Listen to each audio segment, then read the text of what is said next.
Investigating a motive, RCMP provide an update on a fatal shooting in northern Saskatchewan that prompted a dangerous persons alert.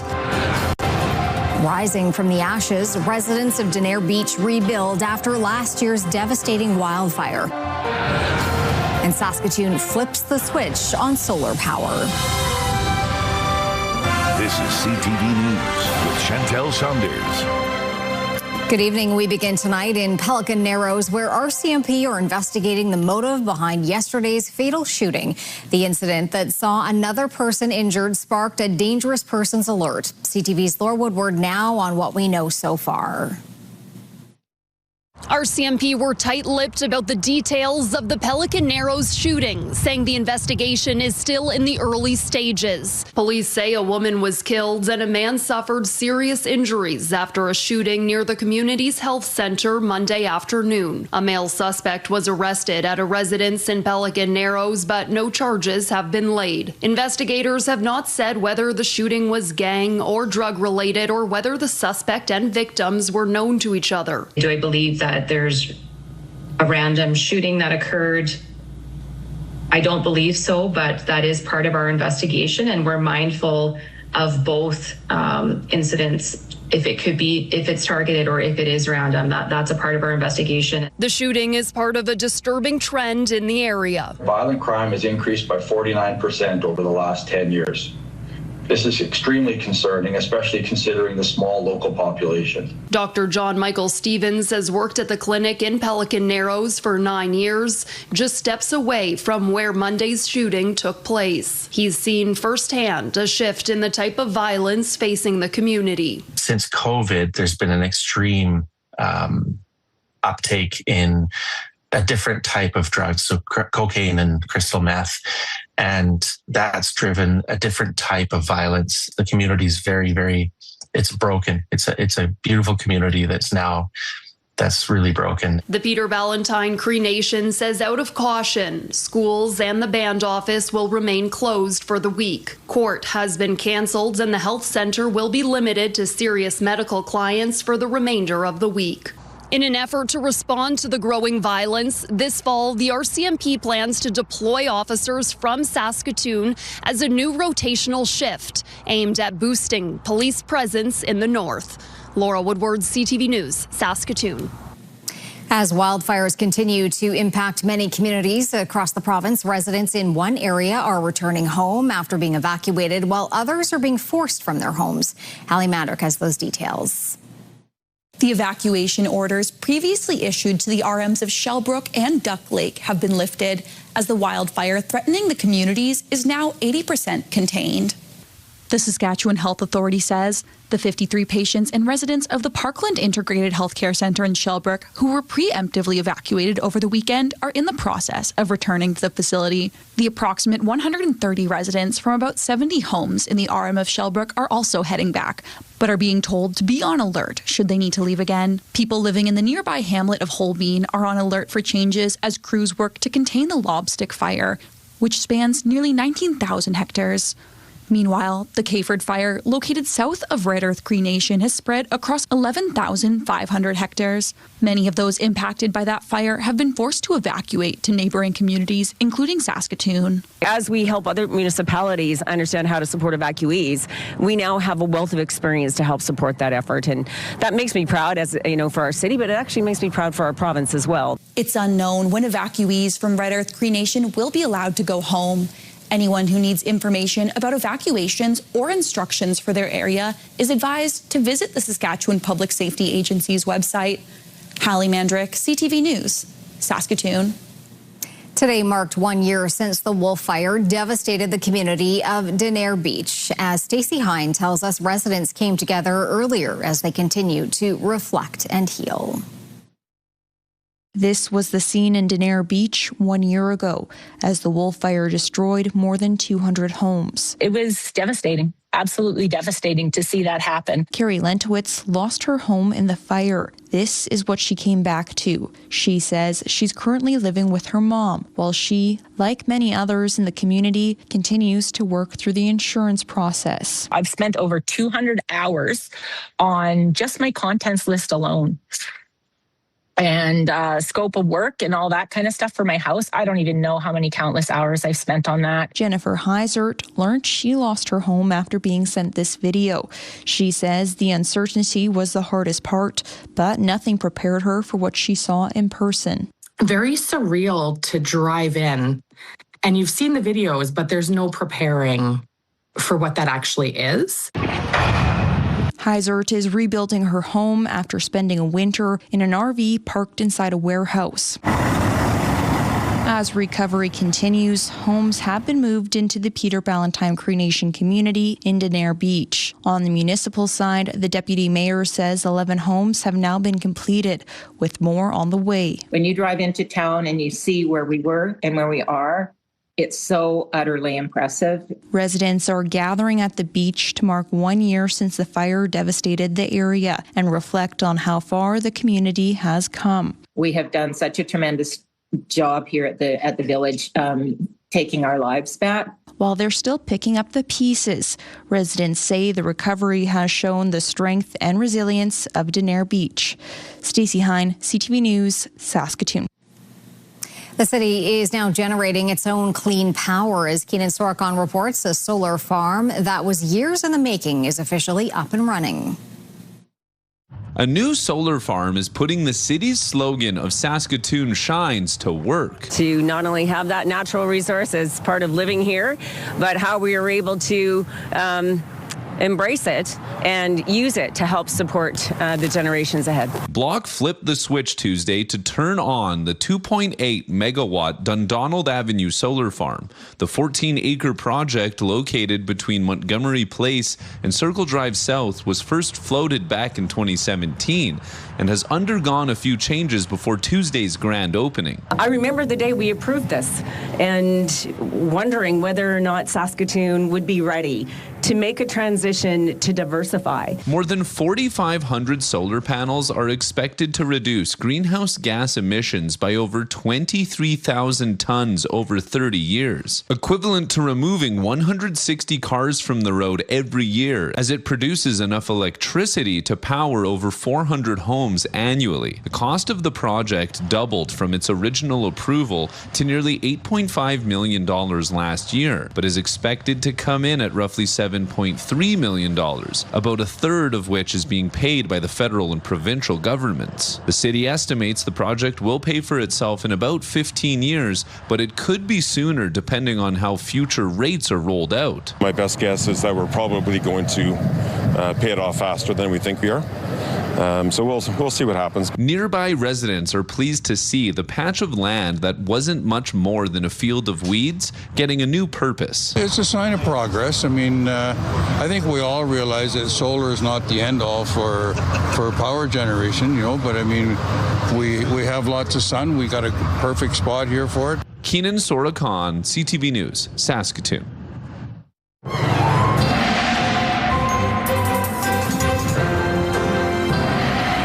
Not a lot of sun peeking out in Saskatoon today. A little bit, but not too much. A little bit. I don't know. I don't think those solar panels are getting real work today. But the reality is that we've got these gray situations because of this big low that is sort of hanging around. It's taking its sweet time to, wring itself out as well as move out of here.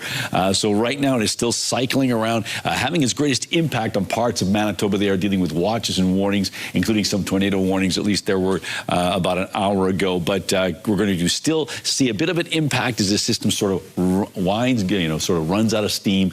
And we'll talk about what locations are likely to get some of that rain later on. A woman was arrested for impaired driving after hitting a power pole in the Sutherland neighborhood. This was the scene late yesterday afternoon along Central Avenue and 105th Street. An SUV hit the pole, causing significant damage to the base. The impact of the crash caused the airbags to go off in the vehicle.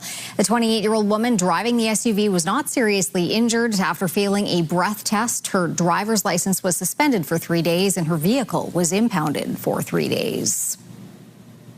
Prince Albert is moving ahead with a program that can test for more than 500 drugs and other substances in the wastewater. Jasmine Peltier reports on why the city says this will help Prince Albert's approach to pressing social issues.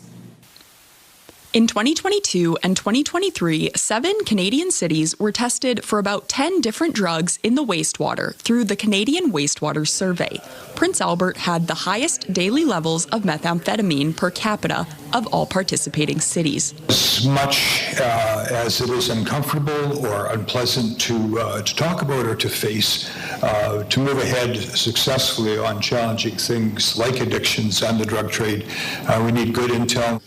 Now, Prince Albert is preparing to participate in a different program, the National Wastewater Drug Surveillance Program. On Monday, City Council voted to enter a memorandum of understanding with Health Canada to participate in the program. The new program analyzes wastewater for the presence of 550 unique drugs and drug-related metabolites. But it will only tell us if they're present or not. So the idea is that the two projects actually align together really nicely. The city says more information on substance use would allow the municipality, law enforcement, and health and social agencies to make better informed decisions regarding substances in the community. This is another way that we could target certain drugs, and through the police, this information could be valuable. And so this is a great program to sign on to. Prince Albert Police Chief Patrick Nogier submitted a letter of support to City Council, saying early adoption of these tactics positions our organization and community partners to better understand how this type of information may support operational planning, strategic decision-making, prevention initiatives, and collaborative responses moving forward. Jasmine Pelche, CTV News, Prince Albert. The race to fill healthcare vacancies continues across Canada, including here in Saskatchewan. One of the government's goals is to keep graduating medical students in the province. Jacob Carr went to spring convocation at Sask Polytech today to see how the job search is going for graduating nurses.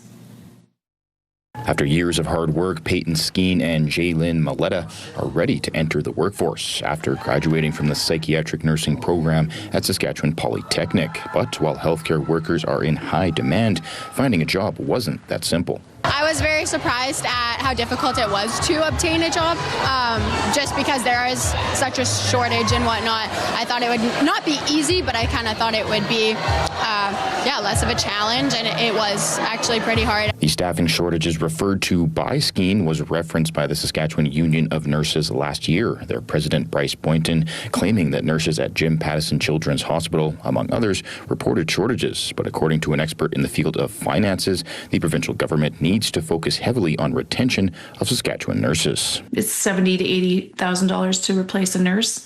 If we use a small conservative estimate of even $15,000, 15,000 times 1,500 staff leaving every year, that was $22.5 million leaking out of the organization. Douglas says that in order to fill shortages, leaders in the province should be attracting workers from other sectors like retail and hospitality. Perhaps attract back people who have left the profession, people who've gone back to school, they've gone to other opportunities, they're working for agency nurses.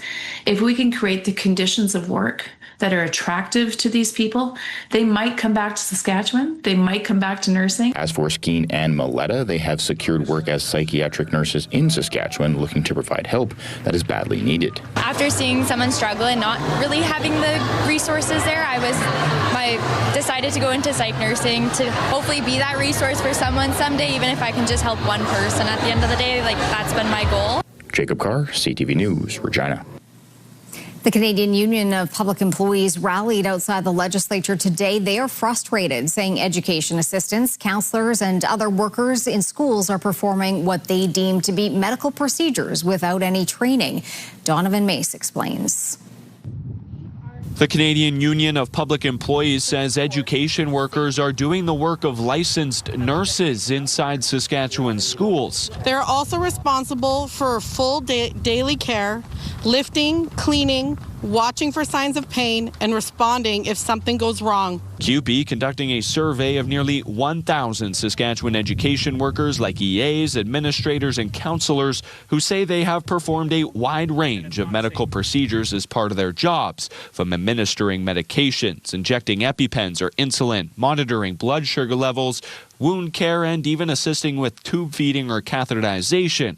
The survey also finds some staffers received little to no training to perform certain procedures. There's schools that will say to the mom, come in and show us what to do for 1 hour, and then that's it. There's no professional person. In response to CTV News, the government of Saskatchewan says school divisions are responsible for assessing individual student needs and making operational decisions, adding these decisions are made locally to ensure flexibility and responsiveness to community needs and are made in the best interests of the overall health and safety of students. The medical needs of students are being offloaded to school divisions to solve on their own. And they simply can't do it on their own. They can't pass that down to these education workers that work on the front lines of education. Now, CUPE wants the government to establish a task force to clearly identify what procedures school staff can and should perform when necessary, pointing to the pandemic as a recent example of collaboration between the province, education workers, and healthcare professionals. Donovan May, CTV News, Regina. Still to come, Canada's trade minister heads south on a mission. Also, what set off more talk about Canada being the 51st state.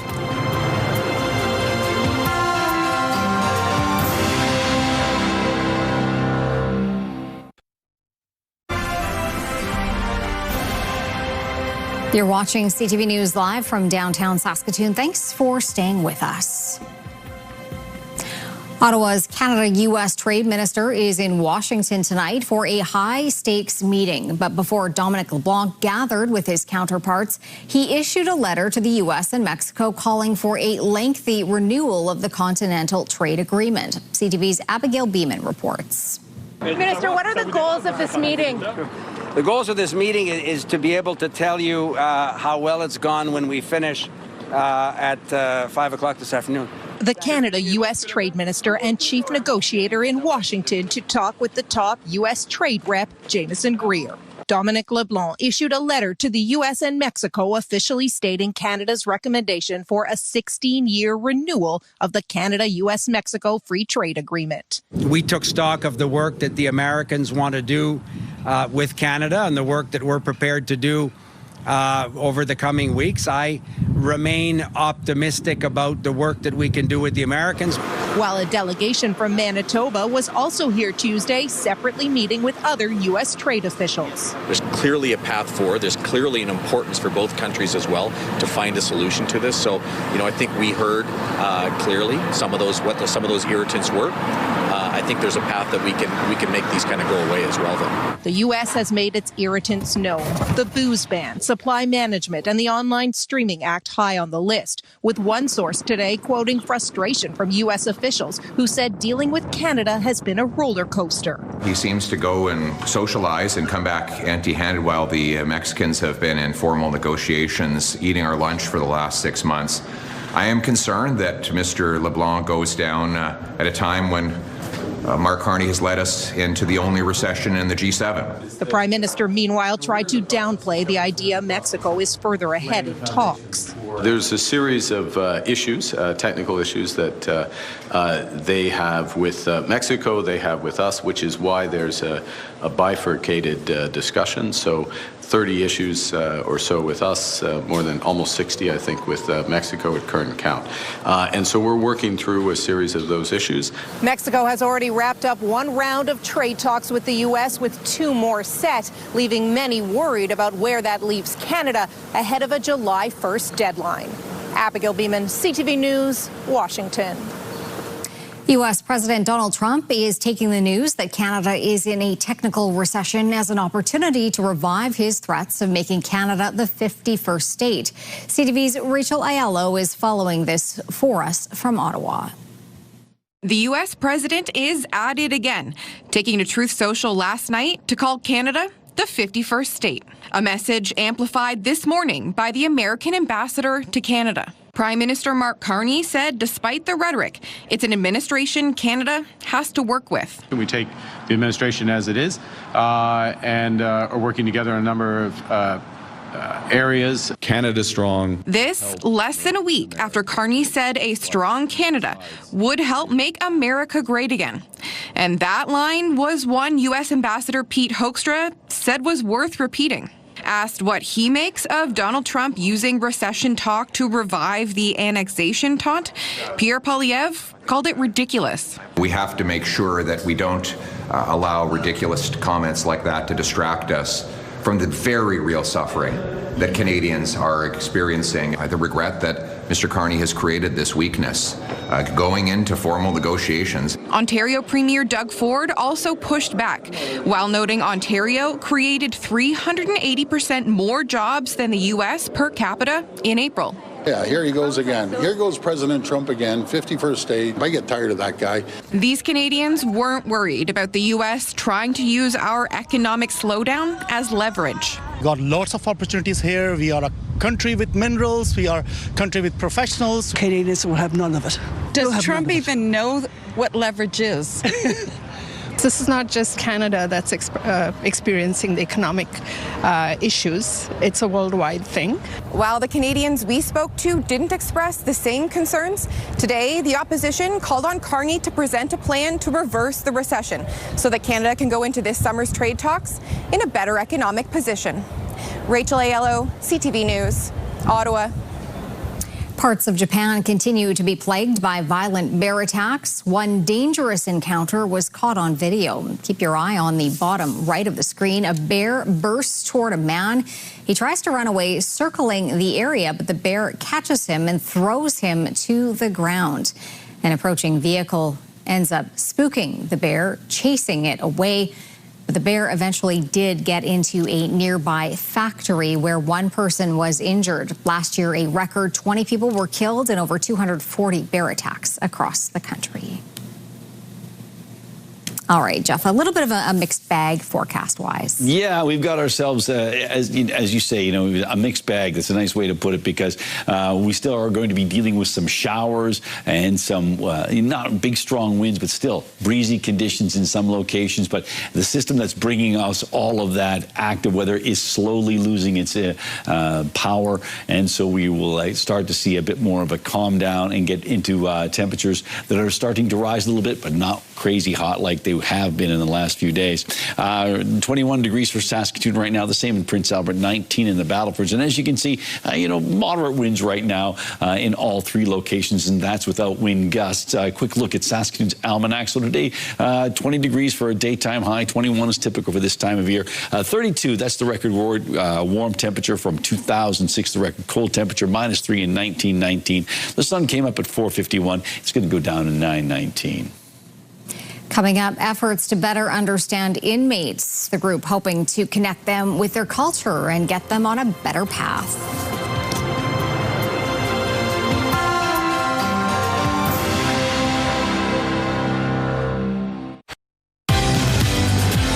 Conditions are always perfect for our fishing expert. Wednesday on Your Morning, Jason Matady will join us in studio to teach us how to reel in the big one. See you in the morning. All right, a quick look through the live lens of Skycam, and things look a little foreboding. We did not have any inclement weather foreboding. Yeah, see what I did there? Yesterday up at Tobin Lake, because it was the kickoff to the Pike Festival as we get ready for that. And we have a few more pictures we wanted to share with you.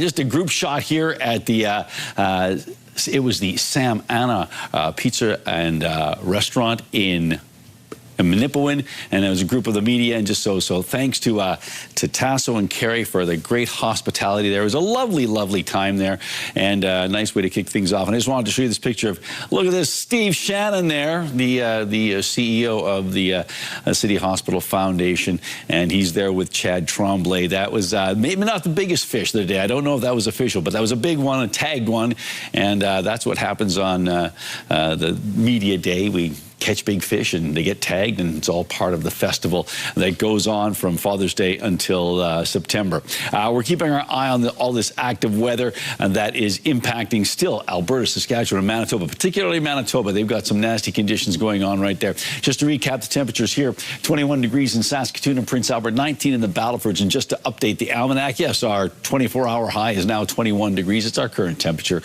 And as we take a look at what's going on with our hot and cold spot, that was Indian Head at 24. 25. Collins Bay, the cold spot at 5 degrees. Okay, around the province we go. 15 degrees in Lloydminster, 13 in Swift Current, 17 in Moose Jaw, 19 in Regina, 22 in Estevan, and 23 in Yorkton. In central parts of Saskatchewan, temperatures ranging from 15 degrees in both Kindersley and Wynyard up to 23, and that is in Hudson Bay. It's 22 in Nipawin, 16 in Meadow Lake. Up north, some cool conditions around 8 degrees for Key Lake and Collins Bay. 17, though, for Stony Rapids and La Ronge. 20 in Sandy Bay, Island Falls. And down south, cooler conditions towards the western side of the province where there has been some rain. A little warmer, but not breakthrough heat. And towards the eastern side of Saskatchewan, temperatures in around 22 or 23 degrees for many portions of the eastern side of the province. Now, our futurecast indicating that things are starting to wind down in terms of the power and the magnitude of this storm, but still slowly swirling through Saskatchewan and Manitoba. So we still anticipate some shower activity, maybe not quite as intense for Saskatchewan. Things have quieted down in Manitoba. Just some severe thunderstorm watches and warnings in effect for southeastern Manitoba. Still some heat warnings in effect for parts of Saskatchewan and Manitoba as well. So for tomorrow, we've got ourselves temperatures of 17 degrees in La Ronge, Buffalo Narrows, and Key Lake, 20 for Stony Rapids. Temperatures of 17 or 18 degrees for many parts of west central Saskatchewan. Expecting some showers, or at least a chance of showers in Spiritwood, Kindersley, and Rosetown. Expecting showers in Leader and Outlook. A bit more substantive rain maybe in Swift Current. And again, temperature is pretty consistent around the province, around 17 or 18 degrees. That's pretty much the case for the southeastern Saskatchewan. A bit warmer in Estevan, a high of 21. A chance of showers in Yorkton. A chance of showers in Melfort and Hudson Bay. And in Humboldt, Watrous, cloudy skies. And again, temperatures basically around 17 degrees for that part of the province. Showers expected tonight in the Battlefords, 12 degrees. Tomorrow, slight chance of showers, 18 degrees. And then the 7-day outlook for the Battlefords, as you can see, warming up into the low 20s for Friday and Saturday, backing off a bit for Sunday, and then back into the 20s for Monday and Tuesday. A chance of showers on Tuesday. Prince Albert's overnight temperature, 13 degrees, still anticipating showers and a risk of a thunderstorm. Slight chance of showers on Wednesday, a high of 16 degrees, 18 on Thursday, into the 20s thereafter, at least for the next 5 days, getting as warm as 24 on Friday and on Tuesday. And Saskatoon's temperature tonight dropping down to 12 degrees. The wind's backing off a little bit, a 60% chance of showers. That lingers into tomorrow. And then as we go into Thursday, 19 degrees, 24 on Friday with mainly sunny skies, a bit more cloud cover, and 23 on Saturday. Sunday, a chance of showers in 19, but starting off the work week at 24, and then there's a chance of showers and a risk of a thunderstorm 1 week from today.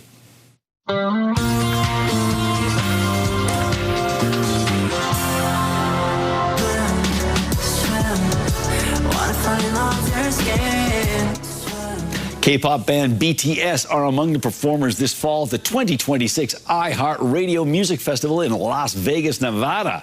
Benson Boone, Cardi B, Lainey Wilson, Major Lazer, Muse, Snoop Dogg, and Zara Larsson will also be part of the lineup, as well as Weezer, Goo Goo Dolls, and Kenny Chesney. The festival takes place September 18th and 19th and will be hosted by Ryan Seacrest. Give the wheel a spin. Fans can also listen on iHeartMedia radio stations or stream it on Disney Plus and Hulu.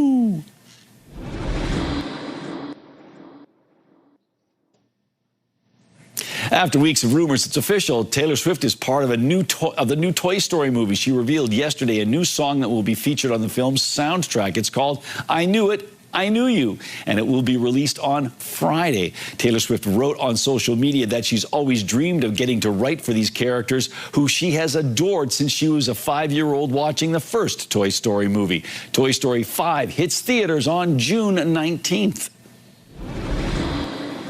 And a man known for his alternative rock music as the lead singer and guitarist for the band The White Stripes is showing off a different talent. Jack White has opened an art exhibition. On display are sculptures and installations made from things he found lying around on the road. As a teenager, before he became a rock star, White learned how to do upholstery. He even opened up his own shop called Third Man Upholstery during the 1990s. All right, Jeff, there is something in store for people who like horror movies and cereal. That's right. And it's all in one place. Get ready to be scared because the Dark Bridges Film Festival is back in Saskatoon. Jeff Drake is the festival director. And for people who aren't familiar, what is it? Dark Bridges is a horror film festival that we bring here to Saskatoon. We bring the best new horror films from around the world, and we've also got some retro films and some special events throughout the weekend too. Right on. And some of those classics, The Fly with Jeff Goldblum. What are some of the other films that you're pretty excited to be screening? Our opening film is a film called Affection. It's really great. It's done really well in the festival circuit. We've got a drunken cinema on Friday night, and that's an interactive drinking game you play along to the movie. And Saturday morning we have the cartoon party, which is growing in popularity too. So the cartoon party, and of course that's open to all ages, and it's like all you can eat cereal? All you can eat cereal. Come in your pajamas because it's the morning, 9 a.m. till noon. Come and go as you like. All right, just before we go here, can people buy a festival pass, or is it film by film by film? There's festival passes and there's individual films available. Go to BroadwayTheatre.ca, click on the Dark Bridges tab, and all the information's right there for you. Sounds great, Jeff. Once again, the Dark Bridges Film Festival back here at the Broadway Theatre this weekend. Thanks again. Thank you. Yeek! I think I had too much coffee. I think so. You're okay, though, right? Well, only a doctor could tell us that. This is true. Well, while we're waiting for the doctor, you've got more picks of the day? I sure do, and these ones are lovely as per usual. And we're going to start off with this one from Lori. A sunrise at Spruce Home, Saskatchewan. This is a lovely sunrise, and look at the grass is nice and green there, so looking good there. Thanks, Lori. Next one comes to us from Mike. Mike, just want to wish my wife Jen a happy 8th wedding anniversary. Hope her day is as amazing as she is. That's a lovely thought. And we'll add our congratulations to Jen and Mike. Happy 8th anniversary there. Next one comes to us from Karen, and it's another anniversary. Hi, Jeff. This is a picture of my parents, Ernie and Donna Erlinson. Today, June 2nd, is their 67th anniversary. We want to wish them a very happy anniversary with love from the family. Well, they look like a lovely couple, and yes, we'd like to add our best wishes to Ernie and Donna. Speaking of anniversaries, yeah, this is our own Dale Cooper, one of our photographers, and his lovely wife, Kim, and they celebrated their 30th anniversary yesterday, I think, with their granddaughter. There, Emsley's right there. So happy anniversary to you two. You're wonderful, and we're so happy that you're part of our CTV Live. So congratulations. And if you'd like to send us an image, you can do so by sending it to cfqcnews@ctv.ca. Please put pick of the day in the subject line. Still to come on CTV News, putting prisoners back on the right path. The group hoping to offer inmates a better chance at life once they're released.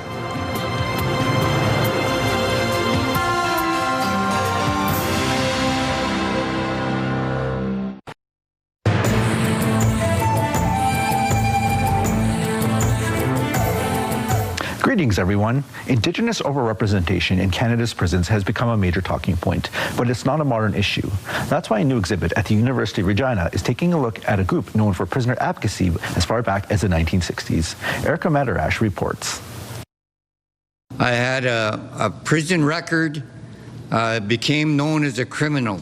At age 19, Errol Canistino spent 5 days at the Regina Provincial Correctional Centre, a brief stay that changed his life. That it was a wake-up call for me to smarten up. Afterwards, he became involved in advocating for traditional Indigenous ceremonies and practices to be made available for inmates in Saskatchewan jails and prisons, something he says is key in helping inmates find a better path. It can be done where you can have a change of heart. It's also how he became familiar with the Native Brotherhood, a group formed in 1964 that produced a newsletter highlighting common and systemic issues for prisoners, among other advocacy work. It was a group that was initially formed by Cree-speaking Métis men from Alberta, and they were basically able to gather Indigenous prisoners together to talk about what it meant to practice their culture, their spirituality. Along with advocating for those practices in the prison system, the group also dealt with topics like supporting each other through family and community separation.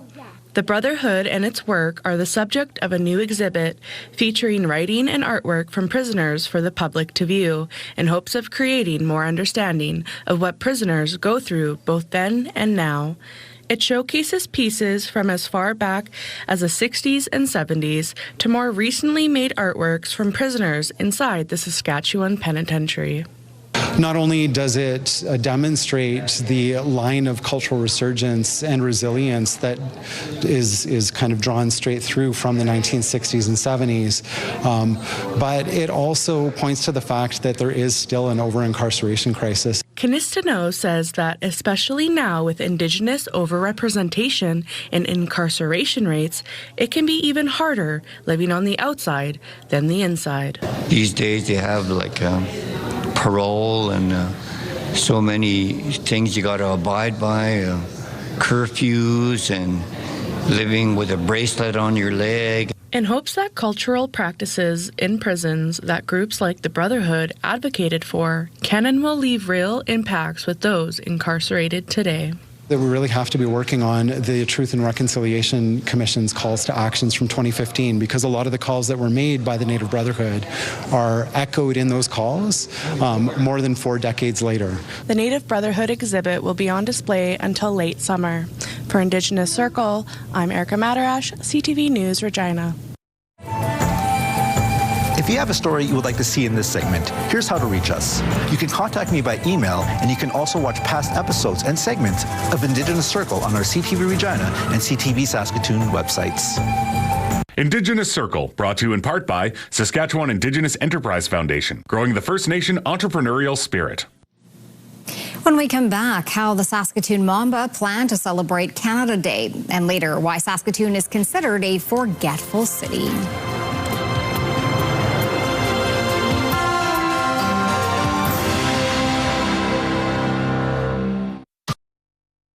Here's what's happening in our community. The Children's Festival of Saskatchewan returns to Kinsman Park in Saskatoon Thursday, June 4th through Sunday, June 7th. Please visit the website for all the details.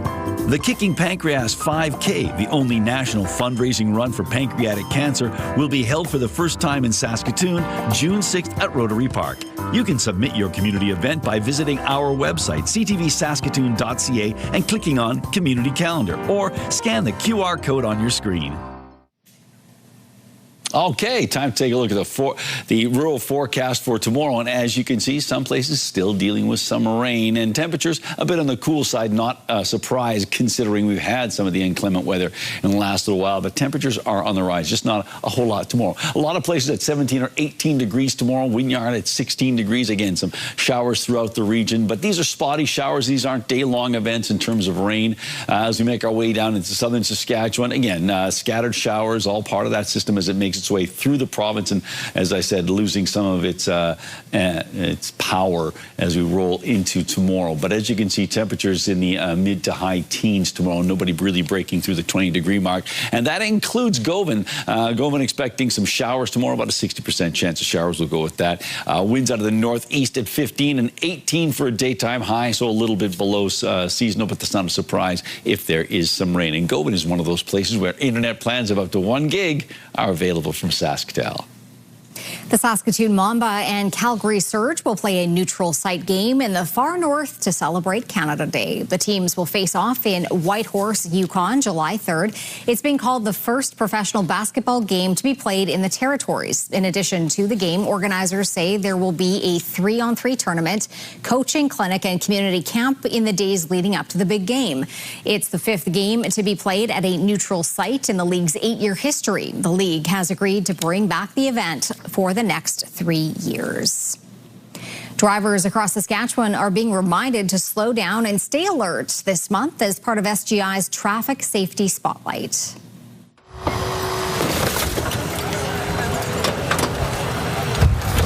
SGI hosted its 4th Slow to 60 road safety event to reinforce the message that drivers must slow to 60 kilometers an hour when passing emergency or service vehicles stopped on the side of the road with their lights flashing.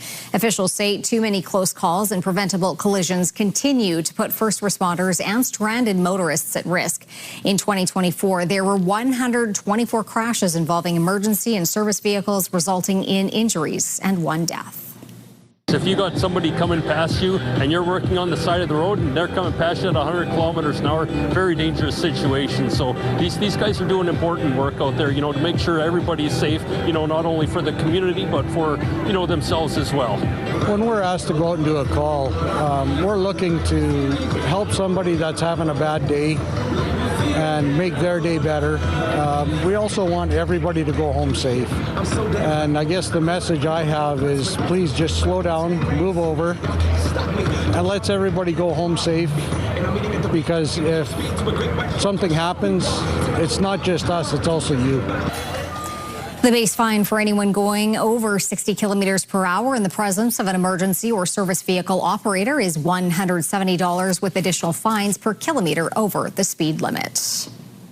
Construction is on schedule for a major expansion of the K+S Potash mine near Bethune. Work on the $3 billion project began last summer, and it will take until 2040 for all phases to be completed. The expansion will double production at the mine to 4 million metric tons per year. The first phase includes a facility to compact the potash for shipping and construction of a mine-owned power plant. Yes, so over the winter, there was lots of action in the office with getting the engineering in line and everything. But we really started to see a pickup in field activity in the spring. So at the end of March, I believe, piling started on our compaction expansion project, and it's rolled into a couple of the other aspects of our project over the last few weeks. The current construction is scheduled to be complete by 2030 with further work to follow. We have an update on home sales in the key BC market of Vancouver. Morella Fernandez explains. Home sales in Metro Vancouver were down almost 4% in May compared to May of 2025.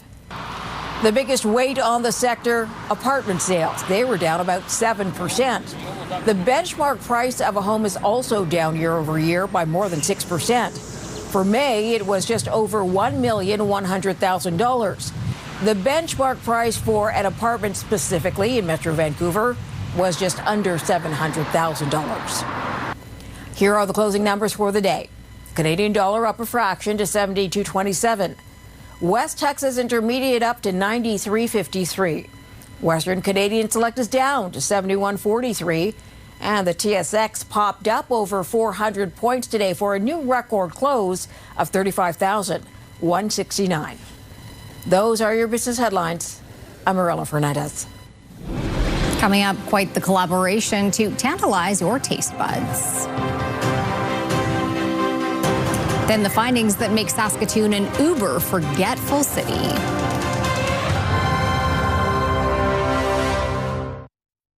Select Hair Services brought to you by Sage, the beauty bar. We've got another great night of entertainment coming up right here on CTV starting at 7 with Celebrity Wheel of Fortune. All right, some of those celebrities are really good at Wheel of Fortune. Yes, they are. Very good. All right, here's an interesting food combination. You're always talking about food. Beaver Tails and Kraft Dinner are collaborating on 2 new dishes. The first is called a Katie Takeover Beaver Dog. It's an all-beef hot dog wrapped in Beaver Tails pastry, topped with Kraft Dinner, and you guessed it, ketchup. The second is the Katie Takeover Poutine, a loaded poutine with Kraft Dinner, bacon, and chives. They're only available until August 9th at select Beaver Tails locations. We don't have any in Saskatchewan. So no, we don't. Go in search of all that food. Hunt down that beaver dog. Yeah, interesting combination for sure. All right, well, Saskatoon has been crowned the most forgettable city by... Forgetful city by Uber. Well... The rideshare service says our city jumped from 5th place last year to 1st on its lost and found index. Among the items commonly left behind, this makes sense, keys, laptops, water bottles, even cash, but one rider left 2 bottles of detergent. Saskatoon's most forgetful day was September 27th, and nationally, most likely people were to leave things behind were Halloween and then the following day, so... October 31st in November. I want to know more about the weird stuff they found. They didn't list them. Not in Saskatoon anyway. Just 2 jugs of detergent. Come on, there must have been something a little more weird than that. I'm sure there was. Maybe it's not good for teeth. So they just didn't release them. I don't know. Maybe not. Detergent's weird. It is weird enough. How do you forget that? Well, it is true. You're probably in a hurry and it's like, hey, where's my Tide? Oh, no, don't drive away, my Tide. I guess. I'm going to get free Tide for saying that. Okay. Yeah. Let's take a look and see what we got going on here. Free Tide. Okay. We got ourselves 14 degrees, 16 at noon, and then 16 by 5. It's kind of a rainy situation. Thanks for watching. Have a good night.